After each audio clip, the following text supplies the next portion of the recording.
20वीं सदी का सबसे बड़ा और सबसे खतरनाक युद्ध। लाखों मौतें, पूरे शहर तबाह और दुनिया हमेशा के लिए बदल गई। आज हम बात करेंगे द्वितीय विश्व युद्ध की। पहला विश्व युद्ध खत्म हुआ था, लेकिन जर्मनी हारकर टूट चुका था। उसी हार की राख से निकला एक नया नेता, एडोल्फ हिटलर।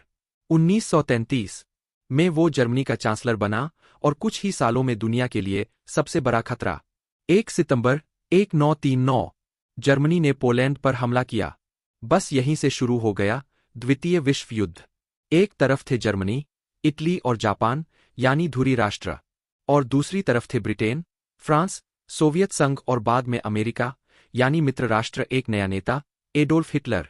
एडोल्फ हिटलर का जन्म 20 अप्रैल 1889 को ऑस्ट्रिया के ब्राउनाउ नामक छोटे शहर में हुआ था।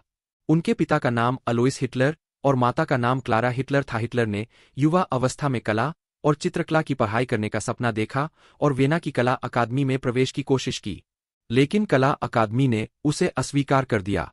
इस अस्वीकृति ने हिटलर के मन में निराशा और कटुता पैदा की। वेना में रहते हुए हिटलर ने कई राजनैतिक और सामाजिक विचार पढ़े, जिनमें राष्ट्रवाद और यहूदी विरोधी एंटीसेमिटिक विचार प्रमुख थे। यही विचार बाद में उसकी राजनीतिक विचारधारा का आधार बने। 1913 में हिटलर जर्मनी चला गया। प्रथम विश्व युद्ध 1914 से 1918 में उसने जर्मन सेना में भर्ती होकर सैनिक की भूमिका निभाई। वह अपने साहस और निष्ठा के कारण कुछ सम्मानों से सम्मानित भी हुआ। युद्ध की हार और वर्साय की संधि, ट्रीटी ऑफ वर्सेल्स, ने जर्मनी में गहरी असंतोष की भावना पैदा की। हिटलर ने इस असंतोष को अपने राजनीतिक फायदे के लिए इस्तेमाल किया। युद्ध के बाद हिटलर जर्मनी लौटा और राजनीतिक जीवन में सक्रिय हुआ। 1919 में उसने Nazi party, national socialist German workers party, में शामिल होकर तेजी से अपनी राजनीतिक पहचान बनाई। नाजी पार्टी का मुख्य लक्ष्य था जर्मनी को पुनः मजबूत बनाना और आर्य नस्ल, आर्यन रेस, को सर्वोच्च मानना। पार्टी ने जर्मन लोगों में असंतोष और राष्ट्रवाद की भावना को भड़काया। हिटलर अपनी भाषण कला और प्रभावशाली व्यक्तित्व के कारण पार्टी का नेता बन गया। उसने नफरत और भय के माध्यम से लोगों को जोड़ा। नाजी पार्टी ने विभिन्न प्रतीकों और झंडों का उपयोग करके जनता में एकजुटता और पहचान का भाव पैदा किया। इसके अलावा हिटलर ने यहूदियों और अन्य अल्पसंख्यकों को जर्मनी की समस्याओं का मुख्य कारण ठहराया। इसके साथ ही उन्होंने मीडिया और प्रचार का उपयोग करके अपने विचारों को जनता तक पहुंचाया। 1923 में हिटलर ने बियर हॉल पुच नामक एक असफल तख्तापलट का प्रयास किया। यह असफल रहा और उसे जेल भी जाना पड़ा। जेल में रहते हुए हिटलर ने अपनी आत्मकथा और विचारधारा वाली किताब में कम्फ लिखी। इसमें उसने अपनी राजनीतिक रणनीति, नाजी पार्टी का उद्देश्य और यहूदी विरोधी विचार स्पष्ट रूप से बताए। यह किताब बाद में नाजी विचारधारा का मूल ग्रंथ बन गई। 1929 में विश्व आर्थिक संकट ने जर्मनी में बेरोजगारी और असंतोष की लहर बढ़ा दी। हिटलर और नाजी पार्टी ने इसका लाभ उठाया। उन्होंने यह दावा किया कि वे जर्मनी को आर्थिक और राजनीतिक रूप से पुनः मजबूत करेंगे। उनकी प्रचार तकनीक और भाषण कला ने जनता को आकर्षित किया और 1933 में हिटलर जर्मनी का चांसलर बन गया। चांसलर बनने के कुछ ही महीनों बाद नाजी पार्टी ने शक्ति केंद्र को पूरी तरह से नियंत्रित कर लिया और हिटलर ने खुद को फ्यूहर घोषित कर दिया। हिटलर की राजनीतिक विचारधारा का मूल आधार अत्यधिक राष्ट्रवाद, आर्य नस्ल श्रेष्ठता और यहूदी विरोधी नीतियां थीं। नाजी पार्टी ने शिक्षा, मीडिया, सेना और सरकार के सभी क्षेत्रों में नियंत्रण स्थापित किया। उन्होंने विरोधियों, अल्पसंख्यकों और विभिन्न समूहों के खिलाफ कठोर नीतियां लागू की। इस समय से जर्मनी एक तानाशाही डिक्टेटरशिप बन गया और हिटलर की सत्ता अजेय होती गई। यहूदी एक बहुत पुरानी और ऐतिहासिक समुदाय है, जिनकी अपनी धर्म व्यवस्था, परंपराएं और संस्कृति है। यहूदी धर्म, जूडाइज्म, दुनिया के सबसे पुराने एकेश्वरवादी धर्मों में से एक है। यूरोप में यहूदी सैकड़ों सालों से रहते आए थे और व्यापार, शिक्षा, विज्ञान और कला में उनकी महत्वपूर्ण भूमिका थी। लेकिन मध्ययुगीन यूरोप से ही यहूदियों को अक्सर बाहरी, अलग और दोषी ठहराया जाता रहा। समय समय पर उन पर भेदभाव, हिंसा और हत्याएं होती रही थीं। जर्मनी में प्रथम विश्व युद्ध की हार और वर्साय की संधि के बाद आर्थिक मंदी, बेरोजगारी और गरीबी फैल गई। जनता असंतोष से भरी हुई थी और उन्हें किसी को दोषी ठहराना था। हिटलर और नाजी पार्टी ने इस असंतोष को यहूदियों की ओर मोड़ दिया। नाजी प्रचार ने कहा कि जर्मनी की हार, आर्थिक संकट और हर समस्या के पीछे यहूदी जिम्मेदार है।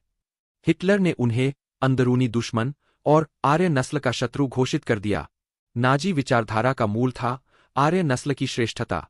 हिटलर का मानना था कि आर्य लोग दुनिया पर राज करने के लिए पैदा हुए हैं और अन्य जातियां, विशेषकर यहूदी, रोमानी, स्लाव और विकलांग लोग, नीच और अयोग्य है।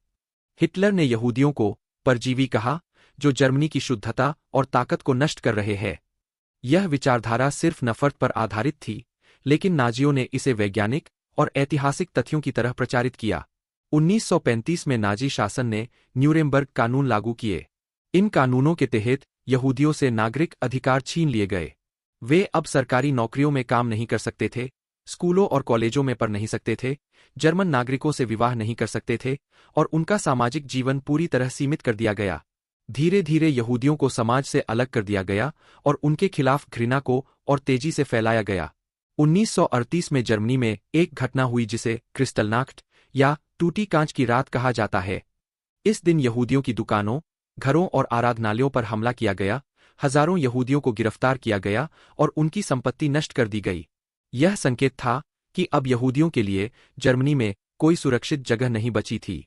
नाजियों ने धीरे धीरे एक भयावह योजना बनाई जिसे फाइनल सॉल्यूशन कहा गया। इस योजना का उद्देश्य था यूरोप से यहूदियों का पूरी तरह सफाया करना। इसके लिए लाखों यहूदियों को पकड़कर यातना शिविरों, कॉन्सेंट्रेशन कैंप्स में भेजा गया। इन शिविरों में उन्हें अमानवीय यातनाएं दी जाती थीं और गैस चेंबरों में सामूहिक रूप से मारा जाता था। इस नरसंहार को होलोकॉस्ट कहा जाता है, जिसमें लगभग 60 लाख यहूदी मारे गए। अब सवाल यह उठता है कि द्वितीय विश्व युद्ध क्यों हुआ? इसका कारण सिर्फ यहूदियों के खिलाफ नाजी अत्याचार ही नहीं था, बल्कि हिटलर की महत्वाकांक्षा और यूरोप पर कब्जा करने की भूख भी थी। हिटलर चाहता था कि जर्मनी फिर से एक महान शक्ति बने और इसके लिए उसने वर्साय संधि को तोड़ दिया। उसने गुप्त रूप से सेना को मजबूत करना शुरू किया, जबकि वर्साय संधि के तहत जर्मनी को हथियार बनाने की अनुमति नहीं थी। हिटलर ने जर्मनी का विस्तार शुरू कर दिया। 1936 में उसने राइनलैंड में सेना भेजी, 1938 में ऑस्ट्रिया को मिलाकर आंशलुस किया और फिर चेकोस्लोवाकिया के सुडेटनलैंड पर दावा किया। यूरोपीय देश जैसे ब्रिटेन और फ्रांस शुरू में चुप रहे क्योंकि वे नया युद्ध नहीं चाहते थे। इस नीति को अपीजमेंट पॉलिसी कहा जाता है। लेकिन हिटलर की भूख बढ़ती गई। 1 सितंबर 1939 को जर्मनी ने पोलैंड पर हमला कर दिया। यही वह घटना थी जिसने द्वितीय विश्व युद्ध की शुरुआत की। ब्रिटेन और फ्रांस ने तुरंत जर्मनी के खिलाफ युद्ध की घोषणा कर दी। धीरे धीरे दुनिया दो गुटों में बंट गई। एक तरफ थे धुरी राष्ट्र, एक्सिस पावर्स, जर्मनी, इटली और जापान। दूसरी तरफ थे मित्र राष्ट्र, allied powers, Britain, France, Soviet संघ और बाद में अमेरिका। युद्ध सिर्फ यूरोप में नहीं रहा, बल्कि एशिया, अफ्रीका और प्रशांत महासागर तक फैल गया। यह अब एक वैश्विक युद्ध बन चुका था, जिसमें करोड़ों लोग शामिल हुए। द्वितीय विश्व युद्ध शुरू होने के कुछ ही महीनों में जर्मनी ने पोलैंड पर हमला कर दिया। पोलैंड की सेना जर्मनी की अत्याधुनिक रणनीति और टैंक युद्ध के आगे टिक नहीं पाई।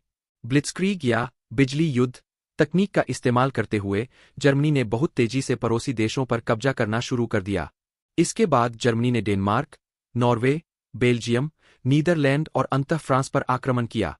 फ्रांस केवल कुछ ही हफ्तों में गिर गया और ब्रिटेन अकेला नाजी ताकतों का सामना करने पर मजबूर हो गया। ब्रिटेन पर लगातार हवाई हमले किए गए, जिसे इतिहास में बैटल ऑफ ब्रिटेन कहा जाता है। हिटलर की यह योजना थी कि ब्रिटेन को नष्ट करके यूरोप पर पूर्ण नियंत्रण कर लिया जाए, लेकिन ब्रिटिश वायुसेना ने हिटलर की योजना को विफल कर दिया। वहीं जर्मनी ने सोवियत संघ के खिलाफ आक्रमण की योजना बनाई। 1941 में हिटलर ने ऑपरेशन बारबरोसा के नाम से सोवियत संघ पर हमला किया। यह हमला शुरू में सफल रहा, लेकिन रूसी सर्दी और सोवियत सेना की कठोर प्रतिरोध क्षमता ने जर्मनी को रोक दिया। युद्ध केवल यूरोप तक सीमित नहीं रहा। 7 दिसंबर 1941 को जापान ने अमेरिका के पर्ल हार्बर पर हमला किया। इस हमले में अमेरिका के कई युद्धपोत और हवाई अड्डे तबाह हो गए। इस हमले के बाद अमेरिका ने जर्मनी और जापान के खिलाफ युद्ध में भाग लिया। अब युद्ध वैश्विक स्तर पर फैल गया। इस बीच युद्ध के अन्य मोर्चों पर भी बड़ी घटनाएं हुई। जापान ने एशिया के कई देशों पर कब्जा किया, लेकिन अमेरिका और उसके सहयोगी देशों ने प्रशांत महासागर में जापान को पीछे धकेलना शुरू किया। 1945 में अमेरिका ने हिरोशिमा और नागासाकी पर परमाणु बम गिराए, जिससे जापान ने आत्मसमर्पण कर दिया। 1945 में जर्मनी की हार निश्चित हो चुकी थी।